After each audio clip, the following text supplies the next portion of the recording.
عین محمد ہونے کا دعوے دار، اور اس نے نہ صرف مسلمانوں کی توہین کی، اس نے دعویٰ کیا کہ میں کرشن کا اوتار ہوں، میں کرشن کا اوتار ہوں۔ میرے عزیز بھائیوں، یہ فتنہ اب سر چڑھ کے بول رہا ہے، یہ فتنہ اب سر چڑھ کے بول رہا ہے۔ اگر ہم اس سلسلے میں سرد مہری کا مظاہرہ کریں گے،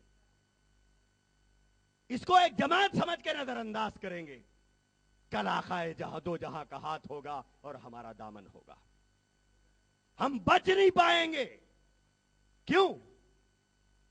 ایک آدمی نبی ہونے کا دعویٰ کرے، آپ کو پتا ہے رسول اللہ صلی اللہ علیہ وسلم کی حیات طیبہ میں جب مسلمہ کذاب نے نبی ہونے کا دعویٰ کیا تھا، آقائے دو جہاں کی رحلت فرمانے کے بعد صحابہ کرام نے سب سے پہلے اگر کسی سے مقابلہ کیا تو جھوٹے مدعی نبوت مسلمہ کذاب سے مقابلہ کیا تھا۔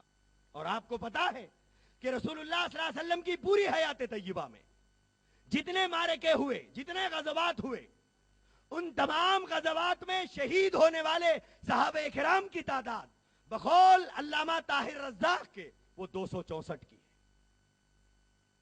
علامہ طاہر رزاق نے لکھا کہ کل صحابہ کرام جو حیات نبوی کے اندر شہید ہوئے ہیں غزوات میں، ان کی تعداد 264 کی ہے۔ رسول اللہ صلی اللہ علیہ وسلم کے دنیا سے رحلت کرنے کے بعد جو معرکے پیش آئے اس میں ہزاروں صحابہ کی شہادت ہوئی، لیکن حضور کی حیات طیبہ میں 264 صحابہ کرام کی شہادت ہوئی غزوات میں۔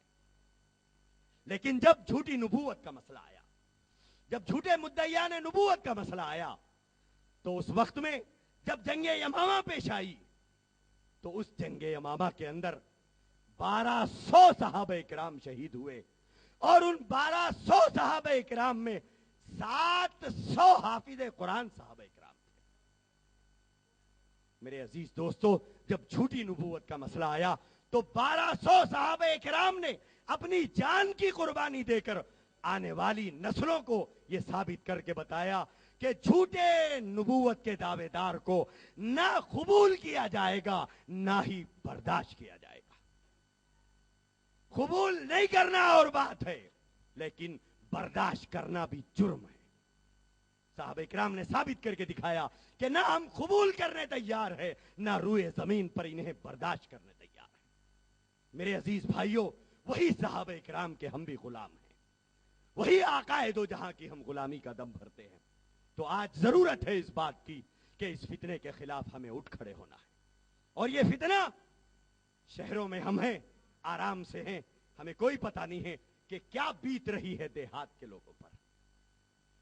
ذرا جائیے کرشنا ضلع میں، ذرا جائیے کاکیناڑا، انگول، سریکاکولم، ویسٹ گوداوری، راجمندری، یہ ان کے چھوٹے چھوٹے دیہات ہیں۔ ان دیہاتوں کو انہوں نے ایسے چاٹ لیا ہے جیسے دیمک لکڑی کو چاٹ جاتی ہے۔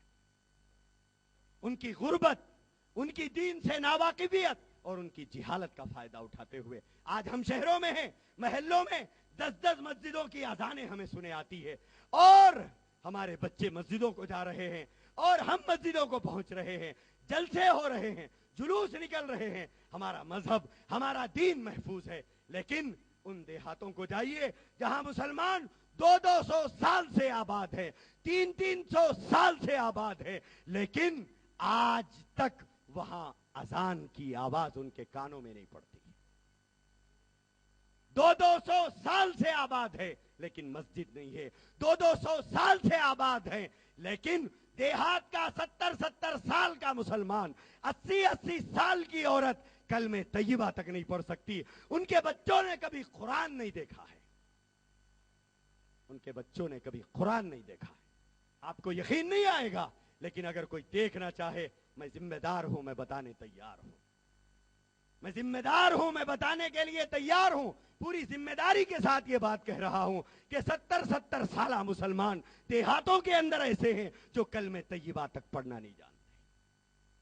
یہ لوگ ایسے دیہات میں جاتے ہیں، ان کو جا کر یہ کہتے ہیں ارے مسلمانوں نے تمہیں چھوڑ دیا۔ ارے ہم مسلمان ہیں، ہم وہی کلمہ پڑھتے ہیں، ہم تمہارے لیے مسجد بنائیں گے، ہم تمہارے یتیموں کی مدد کریں گے، ہم تمہارے بیواؤں کو پیسہ دیں گے، ہم تمہارے غریبوں کا تعاون کریں گے، ہم تمہارے بچوں کو قرآن پڑھائیں گے۔ اس انداز سے یہ لوگ داخل ہوتے ہیں، یہ لوگ مسلمان کا نام لے کر داخل ہوتے ہیں، مسلمان اپنے آپ کو ثابت کر کے داخل ہوتے ہیں۔ اور جب رفتہ رفتہ کچھ پیسہ دے کر، کچھ مال دے کر، کچھ بیل بھینس دلا کر، کچھ زمین میں مدد کر کے، کچھ بیماروں کا تعاون کر کے، کچھ بچوں کی تعلیمی فیس پے کر کے، یہ لوگ جب گاؤں کے لوگوں کو اپنی طرف کر لیتے ہیں تو اس کے بعد یہ اپنے آپ کو ظاہر کرتے ہیں۔ دیہاتوں میں جب ہم جاتے ہیں، کوسٹل آندھرا کے، وہاں کے لوگ پوچھتے ہیں کہ صاحب آپ محمدی ہیں احمدی ہیں؟ وہ پوچھتے ہیں محمدی ہیں یا احمدی ہیں؟ محمدی کا مطلب ہم، احمدی کا مطلب قادیانی ہے۔ جب انہیں بتلایا جاتا ہے کہ ہم محمدی ہیں تو وہ کہتے ہیں کہ صاحب ہم تو احمدی ہیں، ہم آپ کی بات سننا نہیں چاہتے، ہم آپ کی بات نہیں سننا چاہتے۔ میرے عزیز بھائیوں، یہ طبقہ اور یہ فتنہ نبوت محمدی کا باغی ہے۔ آج شہر میں جب یہ فضا کھڑی ہو گئی ہے اور انہوں نے خود ہمیں چیلنج کیا تھا، انہوں نے خود ہمیں چیلنج کیا تھا جب میں ویسٹ گوداوری کے دورے پر تھا اور جب میں انگول کے علاقوں کے دورے پر تھا، وہاں کے دیہاتوں کے مسلمانوں کو جو کنورٹ ہو کر قادیانی ہو گئے تھے، وہاں کے قادیانی معلمین نے وہاں کے دیہاتیوں کو اکسایا اور ہم سے بھڑایا اور یہ کہا کہ صاحب جب آپ یہ کہتے ہیں کہ ہم غلط ہیں، ہم غلط ہیں، تو پھر حیدرآباد ہمارا مرکز ہے اور پورے اسٹیٹ کا مرکز ہے اور وہاں ہمارا صدر دفتر ہے اور وہاں بڑی تعداد میں ہم لوگ وہاں رہتے ہیں، تم ہمیں یہاں سے نکالنے کے لیے کیوں آئے ہو؟ ہمیں تم وہاں سے کیوں نہیں نکالتے؟ وہاں سے ہم کو کیوں نہیں نکالتے تم؟ گیدڑ کی جب موت پکارتی ہے تو وہ شہر کی طرف آتا ہے۔ انہوں نے خود دعوت دی تھی۔ میرے عزیز بھائیوں، اس کے بعد جو کچھ ہوا وہ سب آپ کے سامنے ہے، لیکن اب وقت ہے کہ گلی گلی، کوچا کوچا، ایک ایک مسلمان تک، ایک ایک دیہات تک، ایک ایک دیہات کے مسلمان تک ہمیں یہ فکر لے کے جانا ہے کہ ہم رسول اللہ کے غلام ہیں۔ نبوت کا دعویٰ رسول اللہ کے بات کرنے والا ہر دعوے دار جھوٹا ہے، ہر دعوے دار کذاب ہے۔ آقا کے بعد قیامت کا سورج طلوع ہونے تک کوئی نبی کا دعوے دار نہ دنیا میں برداشت کیا جائے گا، نہ کسی دعوے دار کو مانا جائے گا۔ آقا دو جہاں سرکار دو عالم صلی اللہ علیہ وسلم نے ارشاد فرمایا کہ میں آخری نبی ہوں اور تم آخری امت ہو، میرے بعد کوئی نبی نہیں، تمہارے بعد کوئی امت نہیں۔ میرے عزیز بھائیوں، یہی مجلس تحفظ ختم نبوت کا پیغام ہے آپ کے لیے کہ آپ ایک ہو جائیے، تمام مسالک اپنے اپنے مسلک پہ قائم رہیں، تمام لوگ اپنے اپنے مسلک پہ رہیے، لیکن ہر وہ شخص جو رسول اللہ کا غلام اپنے آپ کو جانتا ہے، تو پھر قرآن کی وہ آیت سنا کر میں اپنی بات ختم کر دوں۔ اللہ کے رسول علیہ الصلوۃ والسلام نے خط لکھا تھا روم کے بادشاہ کو اور اس کو اسلام کی دعوت دی تھی، تو اس کے اندر یہی لکھا تھا وَيَا أَهْلَ الْكِتَابِ، اے اہل کتاب، تعالوا إِلَى كَلِمَةٍ سواء بيننا وبينكم ألا نعبد إلا الله ولا نشرك به شيئا ولا يتخذ بعضنا بعضا أربابا من دون الله۔